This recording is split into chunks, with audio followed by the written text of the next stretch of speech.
നമ്മൾക്ക് സാർവത്രികമായ പ്രാർത്ഥനയിലൂടെ തുടങ്ങാം. ഈ പ്രപഞ്ചത്തിൻ്റെ സൃഷ്ടാവേ, ഞങ്ങളുടെ ജീവിതത്തിലേക്ക് നല്ല ഊർജം നൽകുവാനായി ക്ഷണിക്കുന്നു. നല്ല ബുദ്ധിയോടെ നന്മയുടെ വഴികളിലൂടെ സഞ്ചരിക്കാൻ പ്രോത്സാഹിപ്പിക്കണമേ. ഓം ശാന്തി പ്രകാശമേ. സഹായിക്കുന്നത് ഒരു കലയാണ്. സുരേഷ് ഒരു ഭക്ഷണശാലയിൽ പോയി. അവൻ അവിടുത്തെ വെയിറ്ററിനോട് ചോദിച്ചു, മാംഗോ ഐസ്ക്രീമിൻ്റെ വില എന്താ എന്ന്. വെയിറ്റർ പറഞ്ഞു 50 രൂപയാണെന്ന്. അപ്പോൾ ഓറഞ്ച് ഐസ്ക്രീമിനോ? വെയിറ്റർ പറഞ്ഞു 40 രൂപയാണെന്ന്. സുരേഷ് വെയിറ്ററിനോട് ഓറഞ്ച് ഐസ്ക്രീം കൊണ്ടുവരാൻ പറഞ്ഞു. അവൻ ഓറഞ്ച് ഐസ്ക്രീം കഴിച്ചു. എന്നിട്ട് വെയിറ്റർക്ക് 50 രൂപ നൽകി. വെയിറ്റർ 10 രൂപ തിരികെ നൽകി.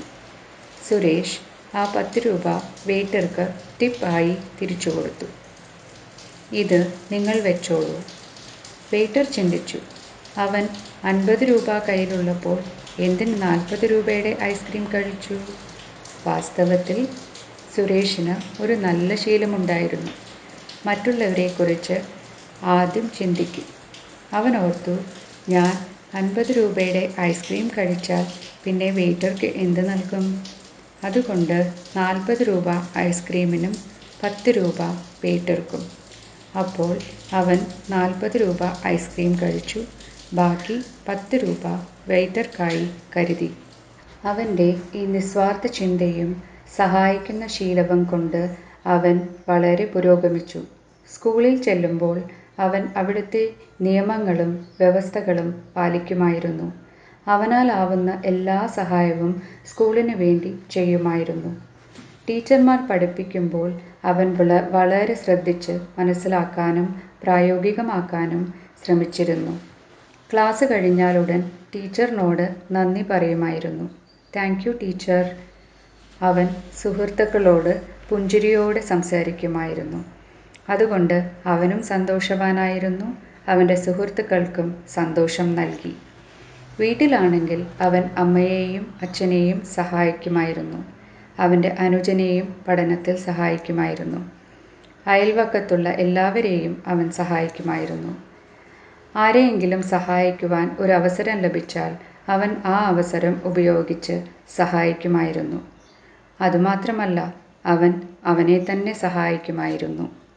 ബുദ്ധിക്ക് സഹായം. അവൻ അനാവശ്യ ചിന്തകളെ എല്ലാം മാറ്റി പഠനത്തിൽ ശ്രദ്ധ പുലർത്തി. അപ്പോൾ പരീക്ഷയാകുമ്പോൾ അവൻ്റെ ബുദ്ധി അവനെ സഹായിക്കുമായിരുന്നു. ശരീരത്തിന് സഹായം.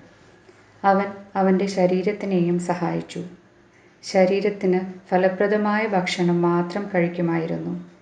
അതുകൊണ്ട് ആരോഗ്യവും ശക്തിയും നിലനിർത്തി. അവൻ വ്യായാമങ്ങളും ചെയ്യുമായിരുന്നു. മനസ്സിനെ ശാന്തമാക്കാനും ഊർജം പകരുവാനും അവൻ പ്രാർത്ഥിക്കുമായിരുന്നു. നല്ലത് ചിന്തിക്കുമായിരുന്നു. ശാന്തമായ വിചാരങ്ങൾ മാത്രം മനസ്സിൽ സൂക്ഷിക്കുമായിരുന്നു. അവൻ മറ്റുള്ളവരെ സഹായിക്കുവാനും അവനവനെ സഹായിക്കുവാനും വേണ്ടി ജീവിച്ചു. ഈ നല്ല ശീലങ്ങൾ കാരണം അവൻ ജീവിതത്തിൽ വളരെ മുന്നേറി. എന്നും നല്ല ശീലങ്ങൾ പ്രായോഗികമാക്കാനായിരുന്നു. അതിനാൽ അവൻ നല്ല കാര്യങ്ങൾ ചെയ്ത് ജീവിതത്തിൽ മുന്നേറിക്കൊണ്ടേയിരുന്നു. അതുകൊണ്ട് എൻ്റെ കൂട്ടുകാരെ, നമുക്ക് പുരോഗമിക്കണമെങ്കിൽ നമ്മൾ മറ്റുള്ളവരെ സഹായിക്കണം.